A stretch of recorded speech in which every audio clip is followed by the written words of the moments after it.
Good morning and welcome to the Crowdfund Scotland how-to series, where today we are looking at how to use rewards for your crowdfunder. My name is Mary. I'm one of the coaches here at Crowdfund Scotland. This is the second in our kind of 4-part series. However, don't worry if you can't attend any of the others. Don't worry if you missed the last one and you didn't realise. We are going to send you out links We're going to send you out a replay video of the last one, plus links to any future ones in case you're interested. However, this is pretty much a standalone session. So if you're only interested in using rewards, then that is absolutely fine. That's all you need to watch. What we're going to do, first of all, is I'm going to do a wee bit of housekeeping with you, just so you kind of know what's going on. First thing I always like to say is that although you are watching me and hopefully you can see me and hear me clearly, I cannot see you, I cannot hear you, so hopefully you can just sit back and relax and hopefully learn a wee bit and enjoy the webinar today. The session is scheduled to run for 30 minutes. I do have quite a lot I want to share with you in that 30-minute time period. However, at the end, I am going to be looking at answering any questions that come up. So what I would ask is if you pop any questions in the chat box at the side, I will come back to them at the end. I've not forgotten about them. And some questions, Kirsty is sitting doing a kind of working in the background for me today. So Kirsty might be able to answer some of them as we go along. However, if she feels it's a question that's maybe relevant to other people as well, she will ask me to answer it at the end. So that's how we're going to work today. That's how we're placed today. So I think probably the best thing we can do is really get going and start talking about crowdfunding. So the first thing that I really wanted to talk to you about is the different types of crowdfunding, because it's a really good idea to see where it's placed and actually think, is this the right kind of crowdfunding for me and for my project? So there are a multitude of different types of crowdfunding. Crowdfunder themselves are a rewards-based crowdfunding platform. What that means is that if somebody were to say, I'm going to raise money for this, you would then have the option to offer rewards.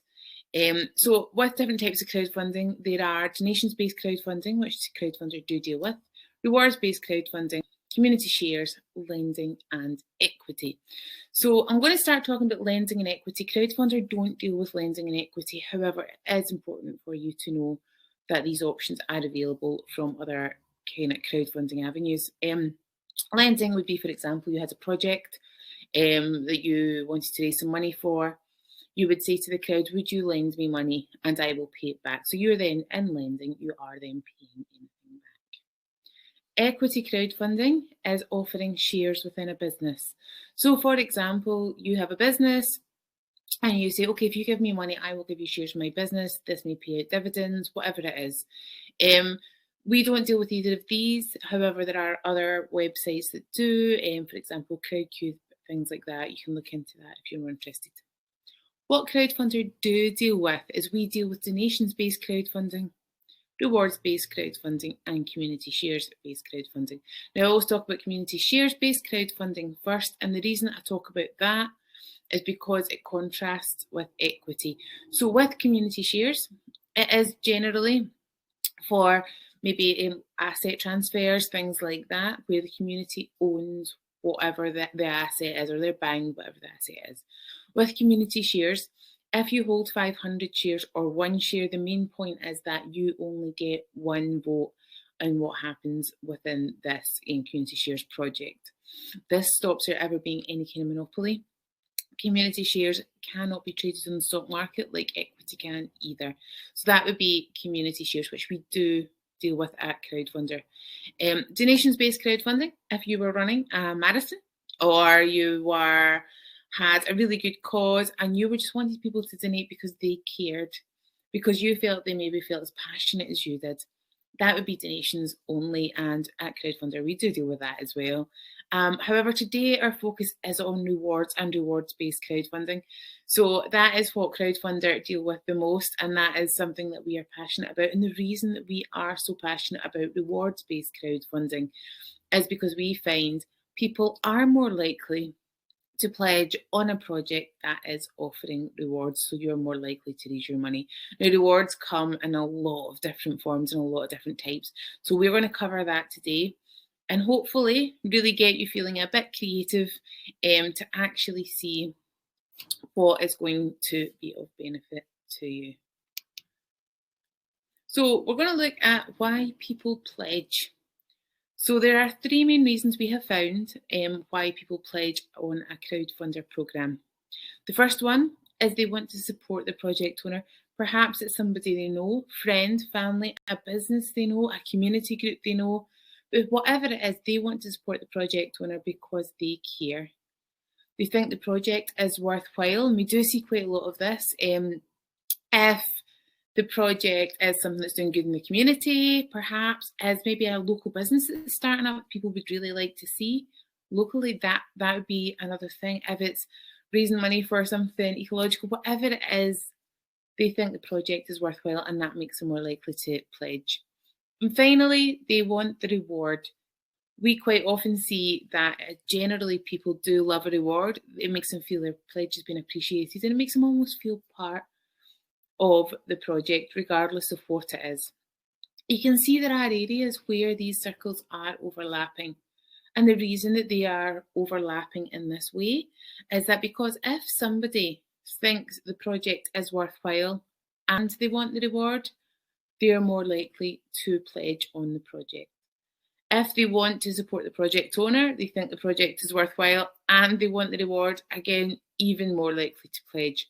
So it just increases, no matter the more bubbles people are in, the more likely they are to pledge on a project with Crowdfunder. So I'm going to only briefly touch on this because our network, our building your network for finding your crowd for Crowdfunder webinar covered that last week. This is our network map. As I said, I will send you the replay link out to this. Now, this is the first thing when people are considering rewards that I would always ask them to do, because it helps you to target your rewards to whoever it is within your network. So, for example, if you sat down, you would put your project right in the middle of this network map, and you would then look at, okay, who would be interested in supporting me, and really break it down into quite small levels. So when you're looking at rewards, perhaps existing customers would be looking at supporting you. So existing customers, what would they be interested in? Maybe they would be interested in a new product you're offering. Maybe they would be interested in some kind of workshop you were delivering. Whatever it is, you would think, what would existing customers want from a reward? And you would then potentially tailor your reward to what these existing customers would be interested in. However, you might find that local people and the community would be looking and interested in something different from that. So you would then be thinking, what would they be interested in getting as a reward? The other thing would be local businesses would be another one that's really good. If perhaps you had a community project, you would then be thinking, what would the local community, what would the local shops be interested in? Would they be interested in sponsoring my project so that people can see that they're involved in the local community? So it is worth sitting down, writing out who would be interested in your project, really exploring who is interested in the project, and then tailoring your rewards towards them. So with donations and rewards, at Crowdfunder, you can add up to 30 rewards on your project page. Now, that is an awful lot. We would generally say between 8 and 10 would be the optimum amount, all at different price points. So you might have something for £10 to get people who could maybe afford to do it, but still wanted to feel part of your Crowdfunder. But you might also think at a more corporate level where you're offering £500, £1,000. So a really broad range of amounts being offered with your donations and with your rewards. People don't have to offer rewards. You can do a donations only based Crowdfunder. However, you are more likely to raise more money on average with rewards based. So the 4 different types of rewards that you can offer. The first one is products and services. which would be a good or a thing. I'm going to go into examples and details of each of these, so I'm just going to touch on them just now. Experiences and events, corporate and sponsorship, and thank yous. So what we'll do now is I'm going to dive into some example projects, and we'll have a look at what kind of things you can do for each different area type. So the first one is products and services. So this would be if you maybe had a business, or if you were offering a good or an event or type thing, it would be products and services. So for example, if you maybe had a bike shop, you might offer people to get their puncture repaired, or you could have a free puncture repair for a year. This example was run by Annan Bakery, and what they offered was a £30 reward. They offered 2 recipe cards, a loaf, cake or pastry of your choice, and your name to go on their benefactors list in the bakery, plus external gratitude. Now, the really exciting thing about this reward is they were offering something that otherwise, if people didn't pledge on the crowdfunder, people would not be able to get one of these rewards. So for example, when the bakery opened, they would be able to get a loaf, cake or pastry of their choice just by walking into the bakery. However, they would not be able to get the recipe cards, and I'm pretty sure that the recipe cards would never be sold again. This was exclusive to Crowdfunder, and only people that pledged on their Crowdfunder were able to get that. So getting something exclusive, getting something a little bit unique, really encourages people to pledge in a crowdfunder. So it might not be just your product, it might be thinking outside the box a little bit.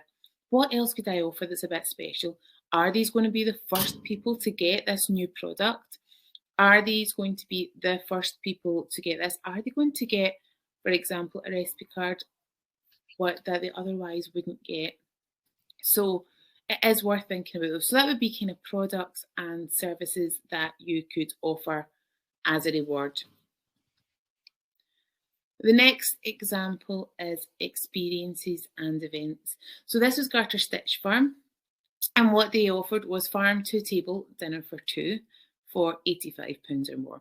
So come to the farm and let us say thank you in person for your support the best way we know how. Let us cook for you. So this way people got the experience of going to the farm. They got to see the farm that they'd supported, and they got their meal made for them. So that would have been an amazing experience to actually get to meet the animals, get to see what is happening, and actually eat with the owners and get to speak to them. So that would make a project owner feel so appreciated. Other experiences and events, we've had outdoor companies. They have taken people for outdoor trips. What that one in particular actually did was they didn't just take people for an outdoor trip, they gave them a discount voucher to come back in the future. So it was building that customer base for the future as well. Again, offering just that wee bit extra, wee bit special, just to encourage people to actually pledge on the crowdfunder. Sometimes it can be a discount from what it would normally be. Sometimes it might be adding just that wee bit extra, because sometimes discounts can be harder to offer. However, if maybe it's just a wee bit extra that wouldn't cost you that much to offer, then it would really encourage people to pledge. Sponsorships and memberships. So this was ran by Ceramic Studio Startup, and that is at 44 King Street in Stirling. They offered for £300 a 3-month membership. So people could go in, use the pottery studio to make their own creations, use the kilns, things like that. So they offered this 3-month membership to that. So that would be another kind of a different way of looking at it. So you could have a membership to, in this case, it was a studio. You could have people sponsoring different things. You could have, for example, I'm just trying to think of other examples. Yeah, it's a really good way to do it, and sometimes you can do it at minimum cost. It could be access to, if you're hosting workshops, could be become a member and you can get access to the workshops. You can get updated on our progress. All these kind of things are things that you could consider for sponsorship and membership. So you're also quite often you can look at sponsorships and memberships don't need to be at the £300 mark. That is quite a high number. It could be that people could pay £10 and get your monthly newsletter and become a member. They could get a badge to say they're a member. All these kind of things. So it's worth playing about with, having a wee bit of a thought with, and seeing what you can offer and what support you can give. And the last reward type that we look at is a thank you. So here it was pledge was by first-hand experiences, and it was sending children to summer camp that maybe couldn't otherwise afford it. So pledge £15 or more and get a personalised postcard from camp. So that's a huge thank you for believing in our project, with a written and illustrated postcard by a child on the camp. Now, this kind of thing, the thank yous, we have seen thank yous in so many forms here at Crowdfunder. What we quite often see, we've seen thank yous on Facebook pages, we have seen thank yous on people's websites. We have seen one of the other one is that there was a boat, and they created the boat, and they said anybody that pledges a certain amount on our Crowdfunder will get a 5 centimetre square on our boat. And you can put your name on this square on our boat for offering for helping our Crowdfunder. And people actually really loved that kind of thing, because they then thought, my name is somewhere on a boat. And they could watch the boat going up and down the water, and they go, my name's on that boat. And it really made them feel part of it and appreciated. So quite often a thank you in some form can be used at the kind of lower price range. It's not going to cost you a lot to do, if anything at all. However, it really makes people feel part of the project. It makes them feel appreciated, and it makes them feel like you really are grateful for what they are doing and the money that they give to you.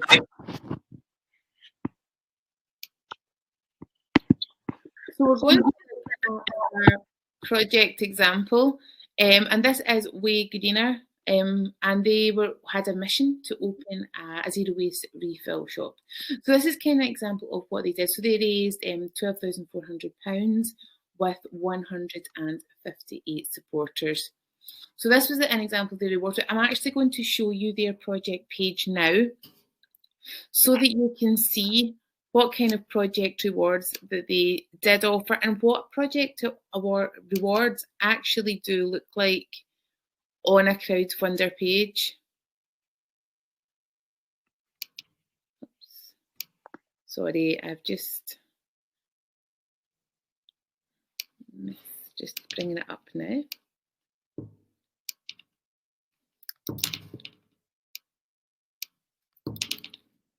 I'm still here. I'm just having a wee technical moment there.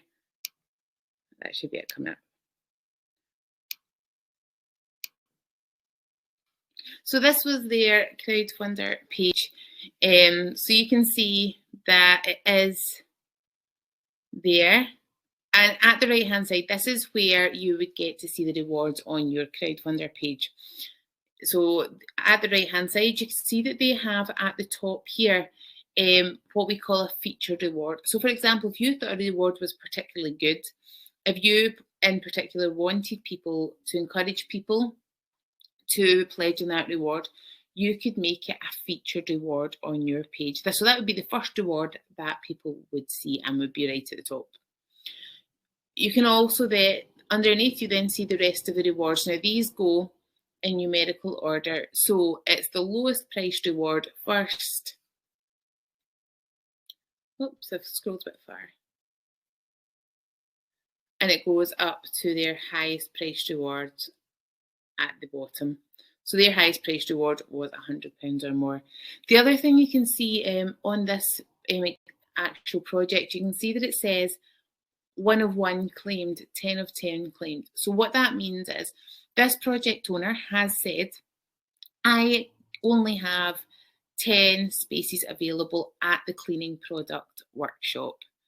I don't want to sell any more than that because I can't offer any more than that as a reward. So they've put a limit on how many people can claim that workshop and that reward. So once it gets to 10, the reward can no longer be claimed and nobody else can pledge in the reward. It just means that you're never going to be offering more than you feel you can give. If, however, you have a product that you can offer as many as you like of, maybe it's a thank you, whatever it is, you can see here it would just look like this. So it is not limited. There is absolutely no limit to it, and as many people as you want can pledge on this amount of reward if it doesn't have the of whatever amount claimed. So you have the option to do both, and this project, as you can see, did use both of those. So it can be a bit of a mix or match situation for you right there.